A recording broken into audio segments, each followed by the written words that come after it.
Welcome to Top to Bottom Male Romance Podcast, where we celebrate all things male romance. I am Jessica. And I'm Markie. And this is our September bottom episode. Yes, before we get into all the delicious goodies we have planned this episode, I need to remind you that we do have reader groups. We have one on Facebook and one on Goodreads. You can jump in at any time and tell us about cool books that you've been reading, series that you'd like us to get started on, cool comic book series, fanfic you read, whatever, as long as it's pertained to MM romance or general silliness.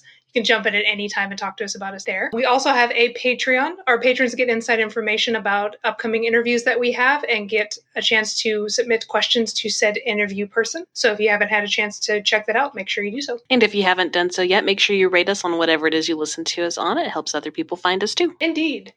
Yes. So we're going to skip the preamble this time. We've had an amazing interview with Lucy Lennox, who is the author of our bottom pick this month, King Me. So we're going to really quickly talk about, well, maybe not super quickly, but we're going to jump right to our side banana and bottom pick discussion so we can get you quickly to that awesome interview. Yes. So before we get started, we are going to probably be actually guaranteed, we're going to be spoiling the shit out of King Me. So if you haven't had a chance to read it, you might want to skip to the interview part. We kind of talk a little bit about the book during the interview as well. So probably best if you just read the damn book because it's great. Yes. But fair warning, at least with us rambling about how much we enjoyed the book, we're going to be spoiling stuff. But before we talk about that, we planned on reading fanfic for our side banana this month. I have been pleasantly surprised with, I mean, I knew that there were a ton. Like, of course, there's a ton of fanfics, but I went on to Archive of Our Own and searched Good Omens because it's my obsession right now. And like, holy shit, like there's so many and it's not as fluffy as I thought it was going to be super honest with you. Like I went on and I searched, well, first I had to get an Archive of Our Own username, which you have to ask for an invite to be part of it. Like you can't just sign up. You've got to ask for an invite and then they send you one to make an account. So heads up, if you are unfamiliar with that platform, that's how you get a user account. So I went on there and searched Good Omens and I selected it to be like a gay romance kind of situation. And you can kind of rate them on how many upvotes or kudos, I guess is the term that they use, on like highest voted fanfics. And so I just figured I'll go with the most popular ones and kind of just go down. And holy shit, man. Like there's some extremely talented people putting out some free for everybody amazing fanfiction. And I was assuming it was going to be a lot of fluffy, schmoopy stuff. And there's some like hardcore shit in there, man. Like not like hardcore sex, but like punch you in the feels or like really deep philosophical shit or like there's a lot of crossover with Oscar Wilde. He's a big player in a lot of these fanfics. Like it's really fucking interesting. But yeah, so we're going to put some links for some stuff that you can find into the show notes so you guys can dig into some fanfic. There's just really too much to talk about, really individual stories. There is more than a galaxy. There are several galaxies of everything out there. So definitely go check it out. If you're a voracious reader and just can't get enough of things, that is a really amazing rabbit hole to fall down. Yeah, like seriously, it's endless. Like I think it was one of those things, like as I was scrolling and I just kept seeing stories and stories, like it was almost overwhelming because I was like, okay, I could start with the highest voted stuff, but which is always a good way to go, right? But there's so many, and like the snippets or like the tags that were in it were ranging anywhere from, like I said, tagged with Oscar Wilde. There are different like series crossovers that were paired with it, and then there were some that were kind of dark. Like I was surprised on how many dark Good Omen fanfics there are. At least going from the tags, there was like a lot of like non-con stuff and just like, I mean, this kick ass, but I just wasn't expecting it, right? I was like, what the fuck? Are you serious? Yeah, there's a plethora of stuff. I was pleasantly surprised. So I can't wait to dive into some of the other fandoms that are out there. One of our people on Goodreads actually posted a bunch of really cool ones that she follows, like Marvel and X-Men and just a bunch of other really cool ones that she recommended with some links. So if you're in our Goodreads group, you can jump in and see all the ones that she linked because there's a ton. So I'm glad she shared that with us. But yeah, man, good stuff. I'm glad we were going to pursue the fanfic thing for our side bananas in the future as well, because there's just, it's endless. Absolutely. We could do so much with that, with themes and particular ships and stuff. That there's a lot of ammo there for us. So we'll definitely be digging into that more in the future. Absolutely. So King Me from Yes. Lucy Lennox. This is the 7th book in the Forever Wild series, but these are all written in a way that they can be read as standalone. I hadn't previously read anything from the Forever Wild series and was not lost at all. And also, if you've read any of the Maid Marian, there's some cameo appearances maybe from some of that as well. So that's a cool little bit. But holy crap, I loved this book. I did too. Before we dive into it, because I almost forgot, Will and Jeff on the Big Gay Fiction podcast is also reading this book this month. So I think their episode might air before this one. So if you're joining us from their podcast, welcome. And if you haven't jumped over and listened to their take on it, which hasn't aired yet, but I'm sure it's fantastic, you should go check it out, because this is, I think, the first time that we've overlapped on what we're reading, which is very cool. So I can't wait to hear their take on that. Yep, and it looks like their episode is airing on the 30th, which will be the same day that this episode drops. So, oh shit! Perfect. Yeah. Yes. Yeah, it will be coming out the exact same day. So you're going to get a super big dose of Lucy Lennox today. Absolutely go and listen to their show so you can get just the full surround sound Jeff and Will, Markie, Jess experience. Yes, absolutely. So yes, do you want to start about this book? Because I will not shut up once I start. Well, I'm going to start with the fact that I did the audio, and it was narrated by Michael Pauly, who is ridiculously talented and is, man, he does some graphic, sexy times. Mm-hmm. Enjoyable, good stuff. I love how you say that. So like just British, like it was very enjoyable indeed. Where I know like you're sitting in the car and he's Michael Paulying it up, and you're just like, whoa.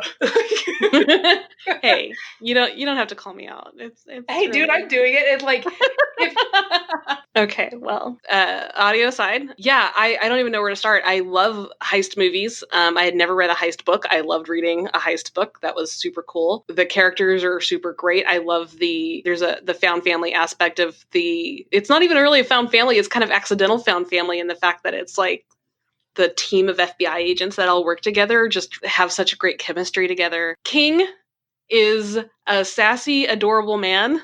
Mm-hmm. And I love him.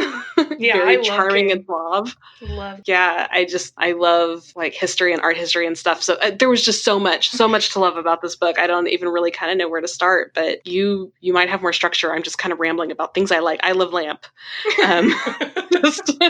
Yeah.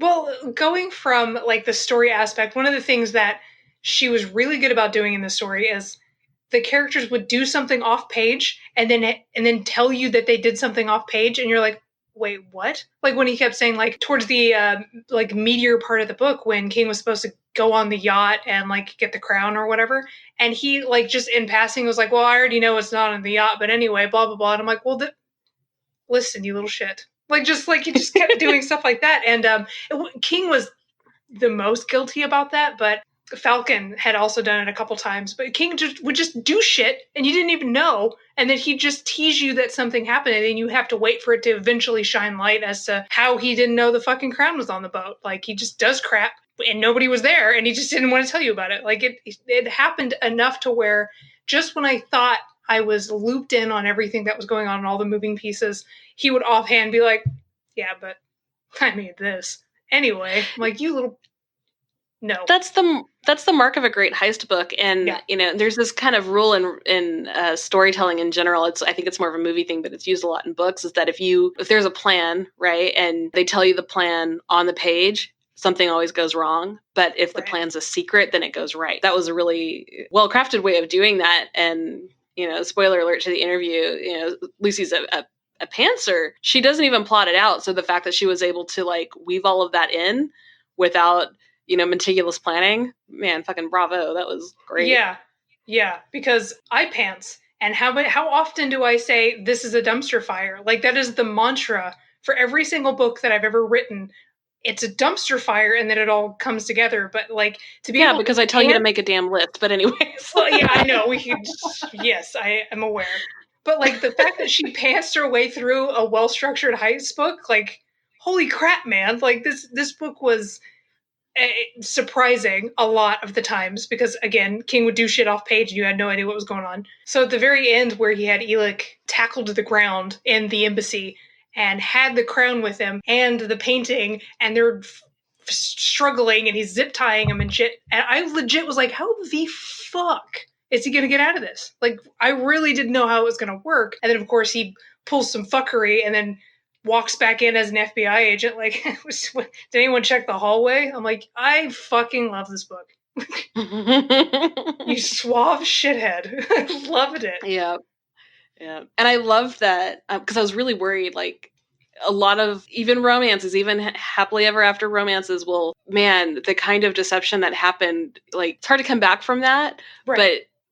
But he was so drawn towards King that he was just worried about him. He hated that he felt deceived, but he couldn't get past the fact that he just really wanted his well-being to be looked after. Mm-hmm. And he trusted him enough, even though he was afraid to trust, he still trusted him enough to let his plan, see through. So that was really cool. But I'd like to kind of shift focus to Mouse. Oh, I love Mouse.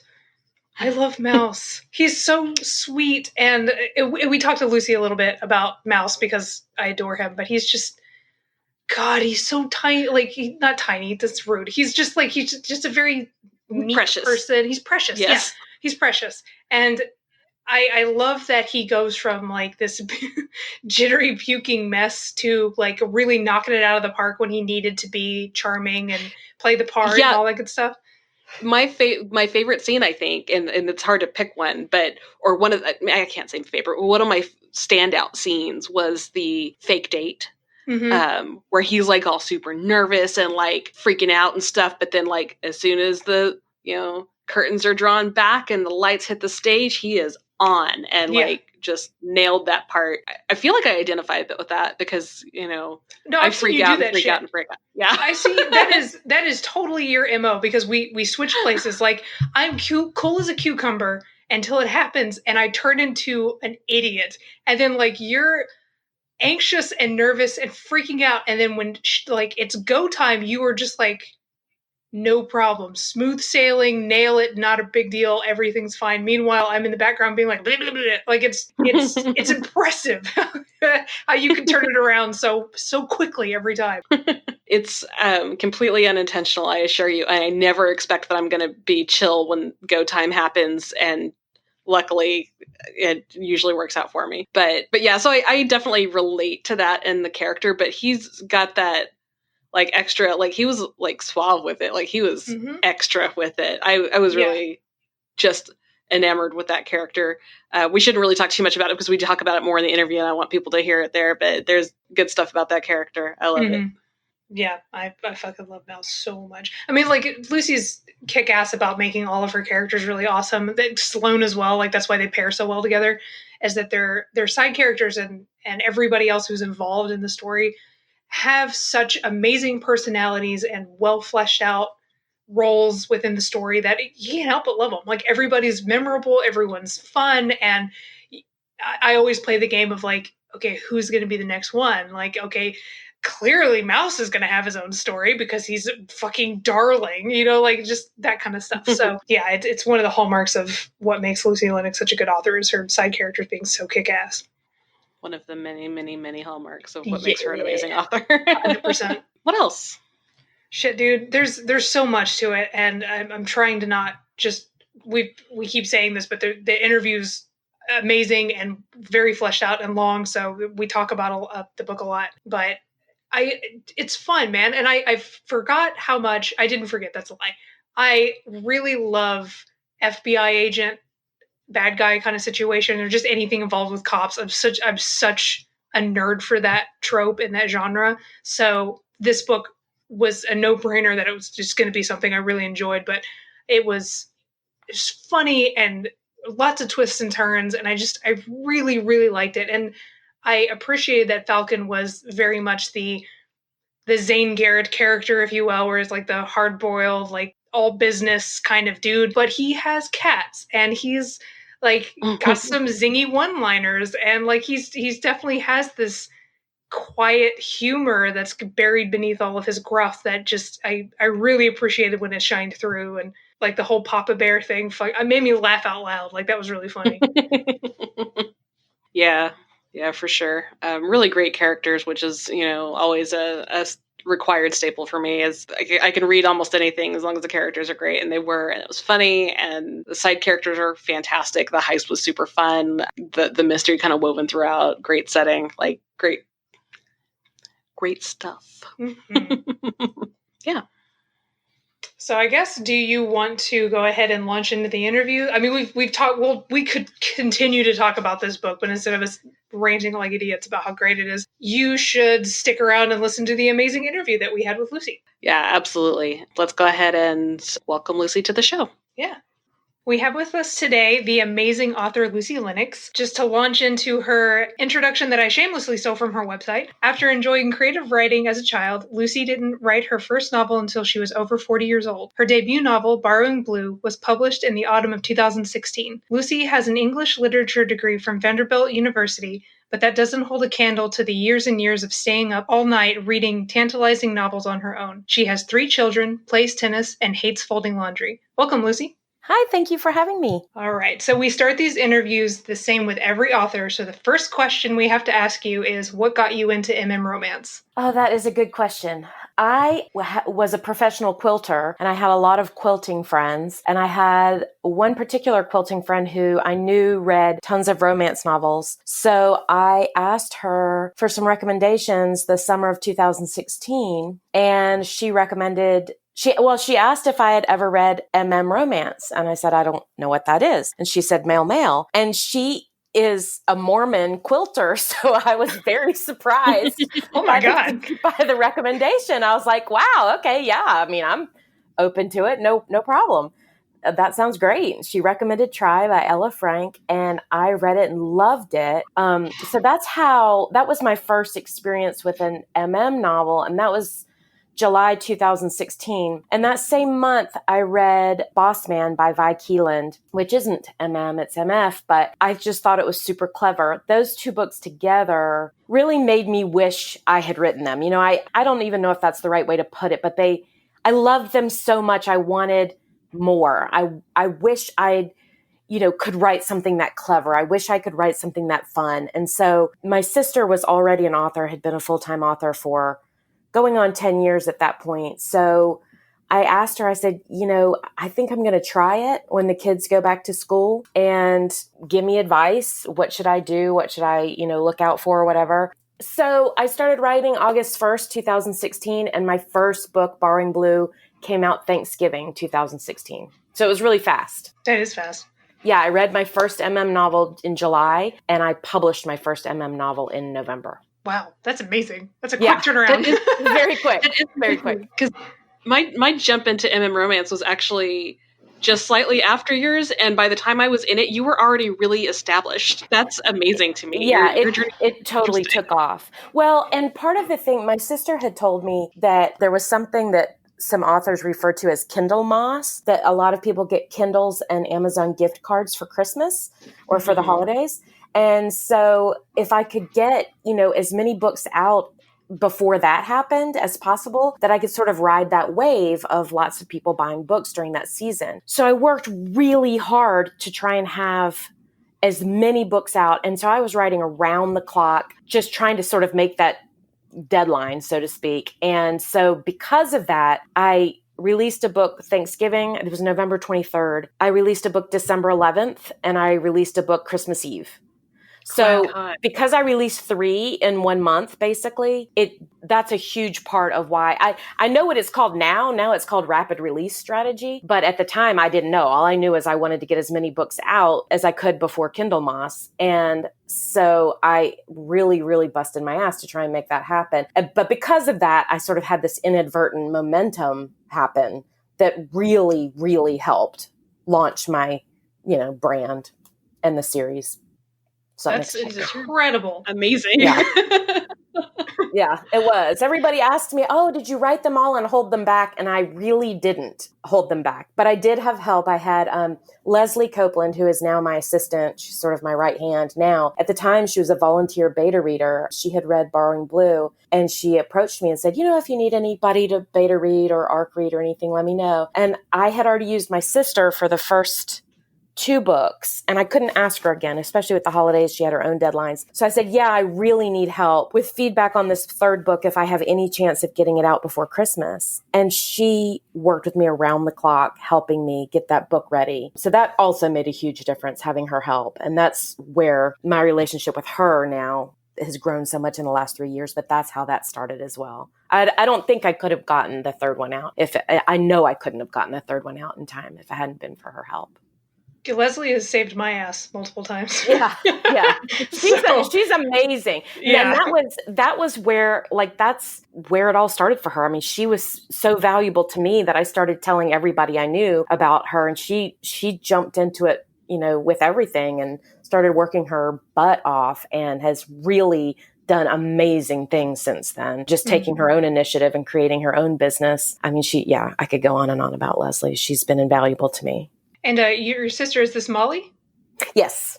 Okay. Excellent. Yeah, she's actually a YA. She's a traditionally published YA author under a different pen name, but because what we write in has graphic sex in it, we're not able to share her YA pen name publicly, because I don't know if you guys have seen recent blog posts about a YA author who was disinvited to speak at a conference because I did see that. Yeah. It was found out she also wrote erotica under a different pen name. So, the YA world is kind of placed by different rules, and it's tough. So, but she's a New York Times bestselling YA author. She's full-time, I think, over 10 years. But she just started writing romance with me this year. That's awesome. Yeah. That's very cool. Yeah. So King Me, the 7th book in your Forever Wild series, is our book of the month, our bottom pick this month. And we both super enjoyed it. Thank you. What inspired you to make him an art thief? I love, love, love heist novels or heist movies. I'm not sure I've even read that many heist novels, honestly, but I love heist movies so much. So it was always sort of in the back of my mind that I wanted to write a heist story, because I love the idea of being sneaky. Like in my book, Felix and the Prince, there's a hidden passageway and a hidden room. And I love that. I love going to visit palaces and old castles, and there being hidden things and hidden history. And so I was drawn to that anyway. And then I also wanted to introduce something a little different into that series. So I had to think about, okay, if it's a heist, what's he stealing? And how am I going, what's the obstacle keeping them apart? So the most obvious one is good guy, bad guy. And I thought, originally I thought King was going to be a spy. That's sort of how I was setting him up during this whole series, that he was going to be a spy. But when it came down to it, I really loved the idea of the reality of one of these siblings in the Wilde family not necessarily being a good guy. I mean, the Wildes are such goody-goodies. And a lot of my main characters are goody-goodies. And so I think it surprised a lot of readers when I made the Wilde character, the thief. And that was really fun to play around with, because you also don't want him to really be a bad guy. So then why is he a thief? And so that's something that I had to sort of solve, is to make him empathetic to the reader. We don't want him to have gotten into art theft because of greed or because he's a jackass or whatever, And so I thought, well, if he was more like my character Felix, who sort of had this inherent passion for art and was a student, and maybe he was impressionable and he got under the influence of the wrong person, especially if he was following his heart, and that allowed him to be impressionable. So that's sort of how I got to the art side of it. And then this part I think is really interesting. I still didn't know necessarily what he was stealing, even though I knew it was art. And so I knew that I wanted it. It was mysterious, and I knew it was set in Europe somewhere. And so I told my cover designer, Angsty G, I said, I need the cover. Here's his picture, but I need the cover to be, the background to be something mysterious and European. I mean, that's super specific. So she gave me like a ton, probably 12 different incredibly interesting backgrounds. One was sort of like a narrow cobblestone alleyway that you might find in Florence, Italy. And, there were just all these really interesting backgrounds. And the one that I loved the most, which is the cover that it ended up being, had this building in the background that I thought was Notre Dame in Paris. And so I thought, great. I know Paris really well. I'll set the story in Paris. This will be wonderful. This works out great. And so much art to choose from. And then I told her, I said something about Notre Dame. She said, no, it's the Hungarian Parliament building. And it was like brakes squealing in my head. And I'm like, the who? The what?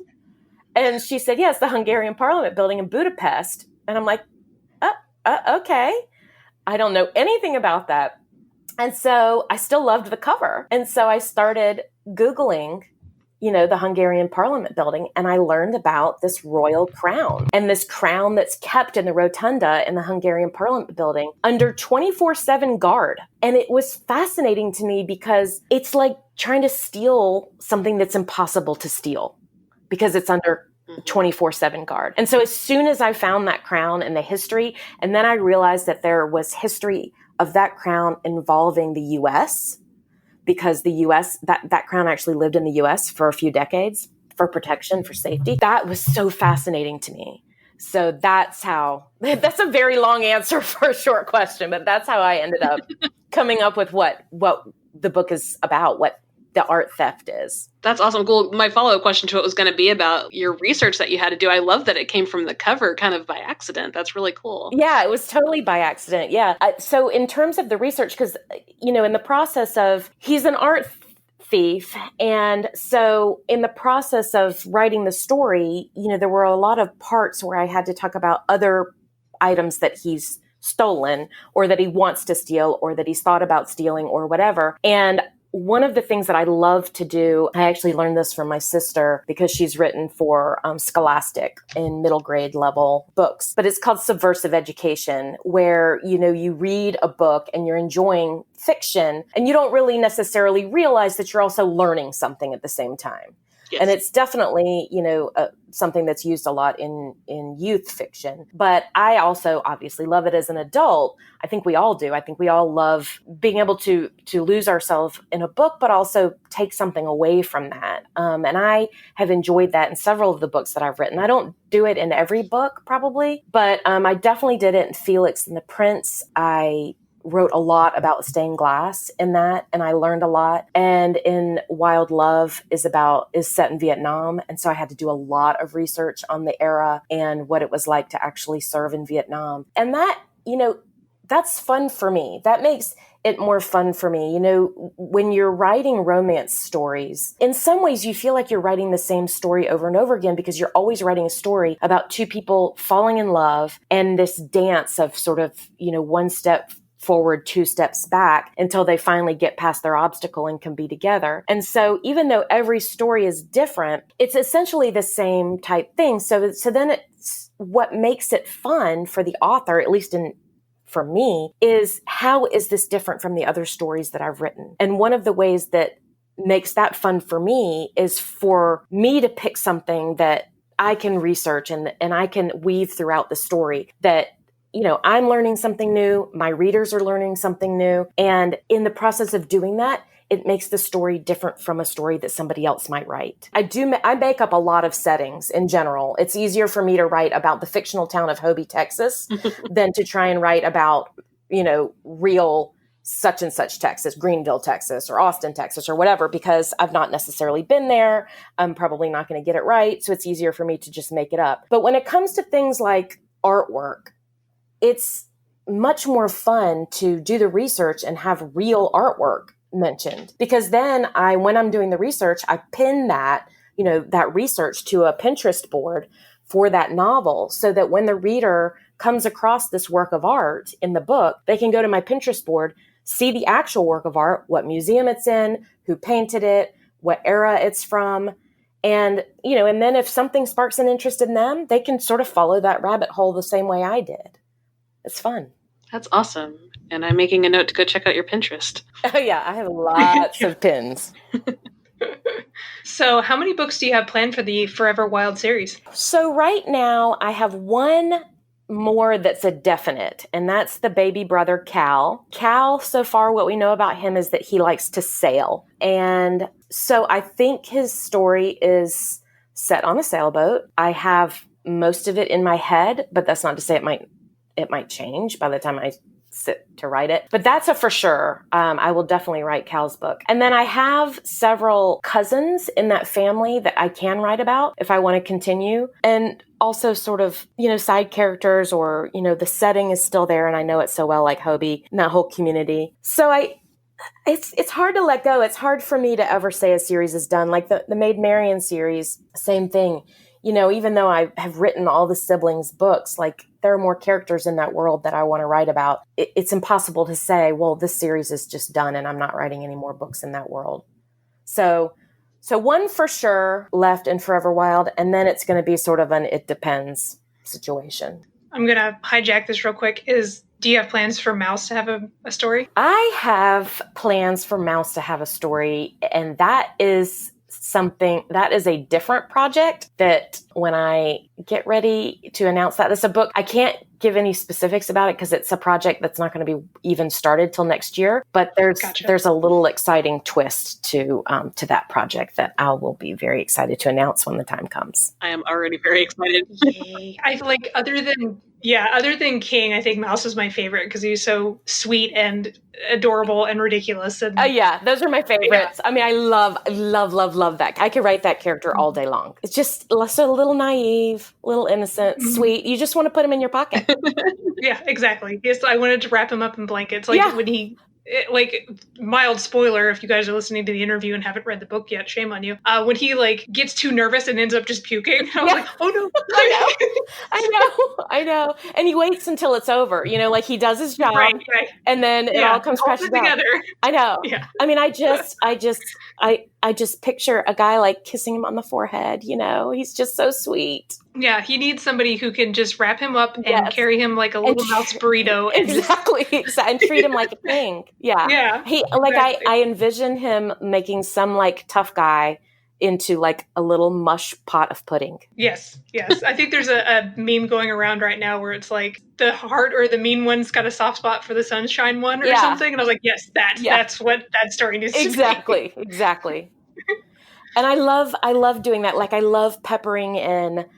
I love side characters. Love side characters. But I love peppering in side characters as a tease because it's fun to tease the reader. It's fun to get the reader excited about future stories. But it's fun for me because that's what energizes and inspires me to write the next story. Because I've also teased myself, I'm like, oh, I didn't know about this guy. I wasn't expecting to meet this guy. Now I can't wait to write his story. Awesome. I like how I didn't realize we have to read a lot and you write a lot and I haven't gotten to read a whole lot of it yet, but I've read some of the Maid Marian and this was my first of the Forever Wilds. I love how the families are both present for that. Both of the families are there. And so you've written at least 2 series that I know of that have massive families. Is that, are you from a big family? Is that? Yeah, no, I wouldn't say I'm from a big family. I have, so my dad is one of 4 brothers, and each of those 4 brothers married and had 3 children. And we're all scattered. So there were 12 cousins. And we're all scattered. There's New York cousins and South Carolina cousins and whatever. But so we didn't grow up together, but we would see each other for summer vacations and things. And everybody had such different personalities. And in our family, a lot of people had very strong personalities. So while I wouldn't say that I don't necessarily think of them when I write these big families, but I definitely come from, having lots of cousins and aunts and uncles and things like that. And I'm one of 3 sisters. I would say of all the things that influence me writing those family dynamics, it's my relationship with my sisters and just the constant giving each other hell, the constant banter, the constant getting in each other's business, nosiness, that comes from my relationship with my siblings. And also, now I have children in middle school and high school, and I see it repeating, in my children, and we're like that now. So I would say that it's also heavily influenced by my husband and I, who have very strong personalities, and our 3 children who have very different personalities, because our house is crazy. It's loud. We're always giving each other hell. We're always talking over each other. We're always in each other's business and bossing each other around and thinking that, we know best. And that definitely influences the big family dynamic. But I also love the idea, especially in LGBTQ stories, of found family. And so that's one of the things that I wanted to do with the Marians and the Maid Marian series is, represent not only adoption, but also, the contrast between the family that you're born into, which may or may not be wonderful, because for some of the Maid Marian main characters, the family they were born into was the Marians, and they were wonderful. But some of the families that they were born into were terrible, and they ended up with the Marians through, good fortune or, whatever. And that contrast, I think, is super important to represent, because not just in the LGBT community, but in, all of us sort of experience that. We all have, whether it's ourselves or our friends who, maybe didn't have the best upbringing.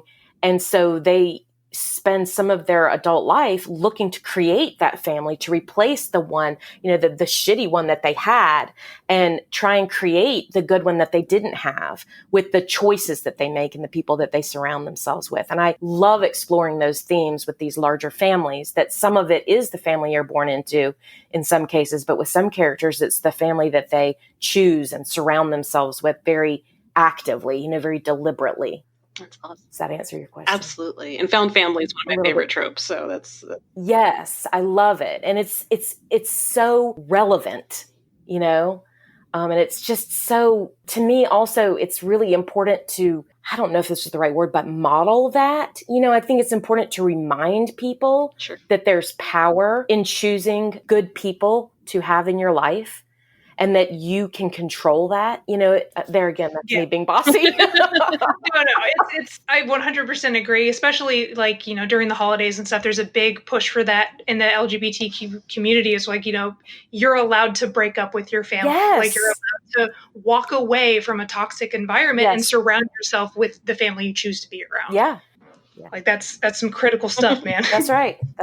Yeah. I love writing about big families, for sure. So segueing a little bit, King Me was, when it came out, it hit the top of the romance category on Amazon, and not just MM, but romance in general, which is an amazing feat for an MM book. Do you feel like this has paved the way for future MM books to make it into a mainstream category like romance instead of it being a niche category? I hope it has. I was shocked and really excited when that happened, because I feel like, first of all, like one of the things, because I had an author sort of ask about, how do you do that? How do you, what can you give advice on sort of the steps? And it sounds so simple, but first of all, you have to categorize your book in that category. First of all, anything you want to, chart in, you have to select that category. And so I think part of the challenge is getting authors of gay romance to identify our own work as a contemporary romance and not just a gay romance. So that's part of it. It's not just, it's incredible that the readership is there, that the numbers are there, but also getting the authors to start identifying the work that we're doing as a contemporary romance, full stop. And also gay romance, or also bisexual romance, or whatever other category it may fall into. But in terms of, do I think it's paved the way? Yeah. I mean, not me, but just any gay romance getting into that spot is a sign to me of the growth of the readership in this niche. And one of the things that just bowled me over was being at Rare London this past week. And I think, and I could be totally wrong on this number, but it was like 250 authors, romance authors, the majority of whom are MF romance authors, big names. I mean, Julia Quinn was there, Vi Keeland was there, just Marie Force. There were just a ton of different big name MF, and there were probably, maybe 6 or 7 of us gay romance. I might be, and maybe more than that. authors there. And I was traveling with Sloan Kennedy, and we were talking about not knowing what to expect. We had no idea. We knew we had some super fans, like 8 or 10 super fans who had been really active in talking about being there. And so we knew, our table wouldn't be a complete, cricket site, but we really did feel like for a lot of the day, we would probably be sitting there twiddling our thumbs. We thought we'd brought way too much swag. We had put way too much energy into this because we're probably just not going to have the interest. And we had lines at our table almost all day. And I'm talking like 12 deep, people waiting and waiting and waiting to see us. I don't think Sloan's line ever stopped. If it did, it didn't stop till 4:00 in the afternoon. Mine stopped a couple of times maybe, but I mean, there were people all day. It was shocking. I ran out of swag by 1:30. I was shocked at the number of readers who were so excited to see us there. And they had come from France and Germany. And, one guy had come from Johannesburg. One guy had come from San Francisco. And they'd all come to London to see authors. And it was amazing. And it was such a testament to this niche having just a massive growth in readership. So that sort of gave me an extra confirmation that this isn't just a one-off thing. This is an indication of the growth of the readership. That's awesome. Yeah. That is awesome. That's so cool. It was shocking. I mean, we were just like Sloan and I looked over, we took a lunch break and we looked across the table at each other and we sat down just like, oh my gosh, this is amazing. And Charlie Cochet was there. She had the same exact experience. Like she was just like our jaws dropped. It was so wonderful to see. That is awesome. That's epic. That is so cool. Well, so since you mentioned it, speaking of trips with Sloan Kennedy, my smooth segue there. So we know that you guys recently took a trip to LA to talk about possible film adaptations. Can you tell us anything about that? So we were approached by a producer in the spring. So back to I mentioned my sister. My sister sold film rights of one of her books. And so I've learned from her to have really low expectations when you sell performance options and performance rights. And so I thought, well, this is never going to happen. Add to it the fact that it's gay content probably makes it a lot less likely. And even if it were to happen, it would probably be like just some tiny little side thing with a low budget and whatever. And then the producer was going to come meet with us and canceled a couple of times. And so we even more thought it was never going to happen. And then suddenly he flew us out to LA and it happened. And we met at the Sony studios for lunch in the executive dining room. And then he took us out to a really swanky restaurant that night and met with the screenplay writer. And it's in development is what we're allowed to say. And it shocked us because it's not a little side bit. It is a big name, kind of potential.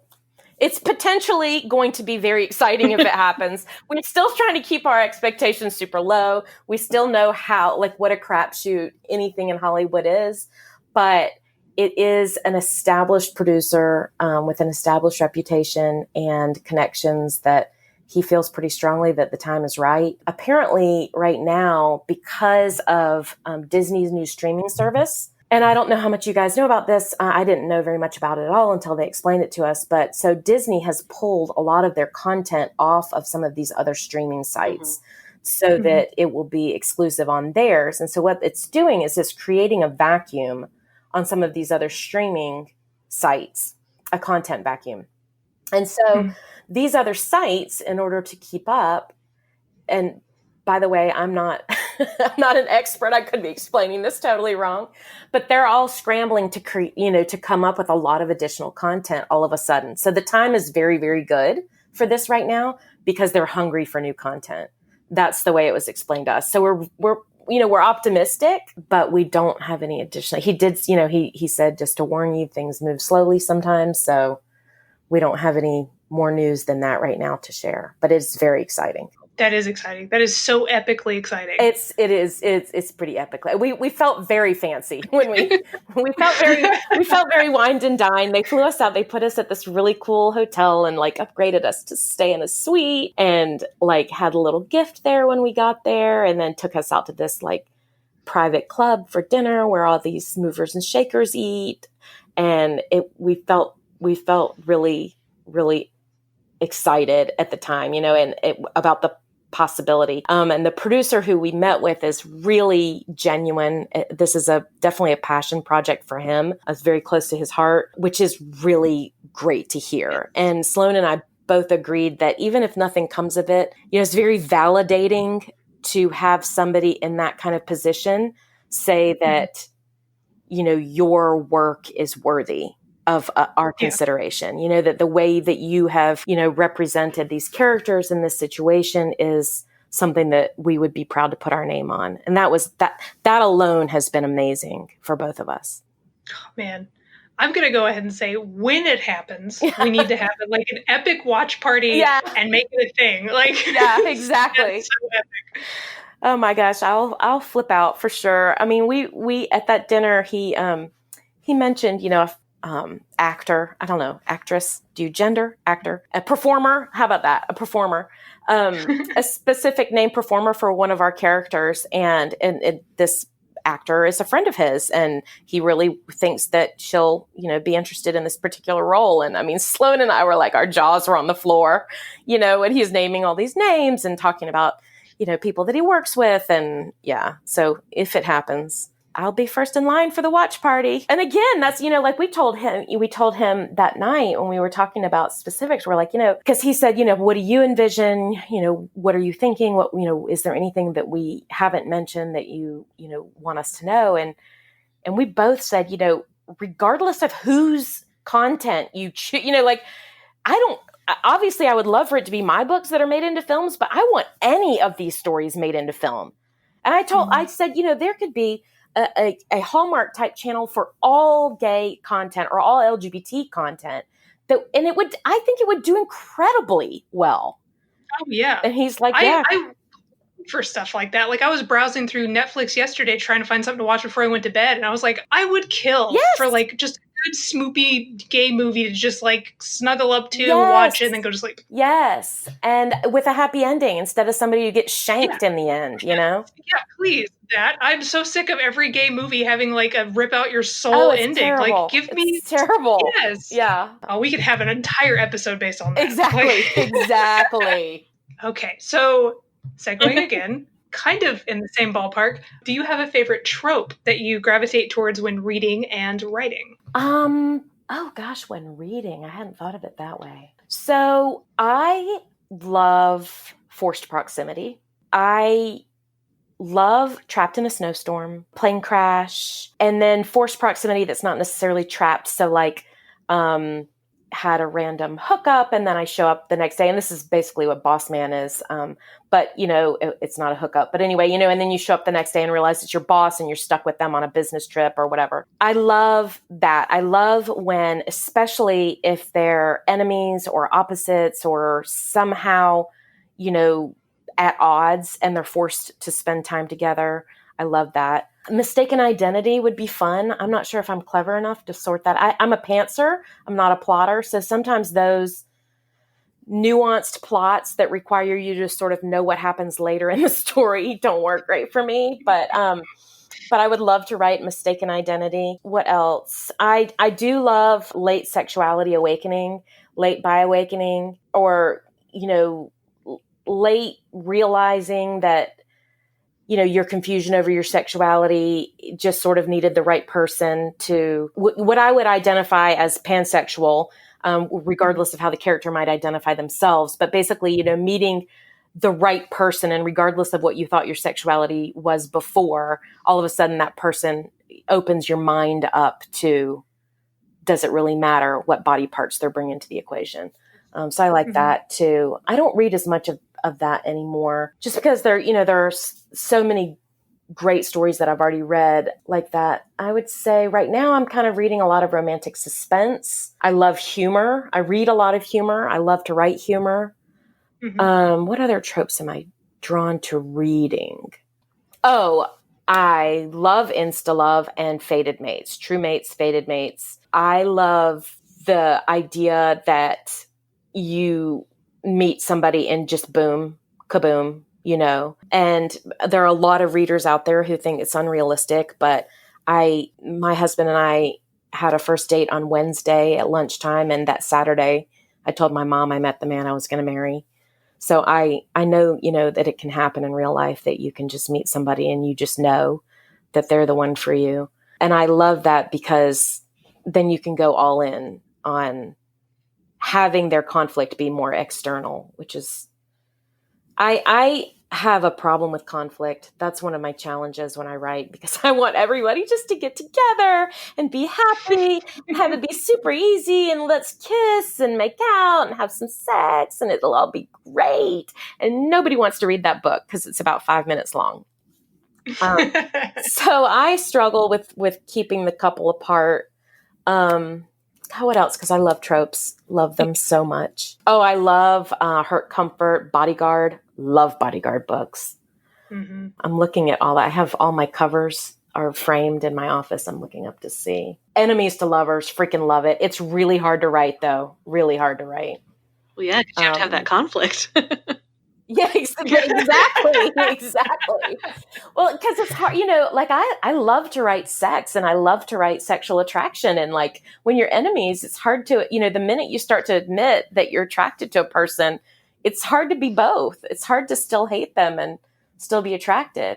But yeah, I love the standards, like you can see in my series. Like, I love Firefighter. I love Cops. I love Hidden Prince. Inherited Baby. I mean, I've got all these different tropes in my series because I love playing with popular tropes. Yeah. If they're all good. Like, it's hard to, it is. not fall in love. Like, because even if you're like, well, I don't know if this is for me, you could find a story that does it well. Exactly. And you're like, oh, never mind. It's great. Yeah, exactly. And like, it's funny too, because like, I think there's some that I think I don't love. And then I look up at my covers and I'm like, oh, well, I wrote it into that book, and I wrote it into that book, and I wrote it, like Second Chance romance. Oh, no, wait. No, I get these two confused. So there's childhood, like Friends to Lovers. But then a Second Chance, is that like, I already had the love of my life and I lost them, or they're gone or whatever. And now I'm going to fall in love again with a different person? I always assumed that Second Chance was like they were a couple, something happened, they're no longer, and then they come back together. That's what I always think too. So that one, I always think I don't like it, and I've written it a million times. So clearly I don't know what the hell I'm talking about. Yeah, because Wildfire is that, Facing West is that, Moving Maverick is that story. So yeah, that's funny. Dante, Delivering Dante is that. Lost and Found is that. Yeah, Lost and Found is that also. The short story Josh, about the guy who was in Greece. Yeah, that's that one. I love that story. So when you don't like it, you write it the way you want it to be. I guess that's a good point.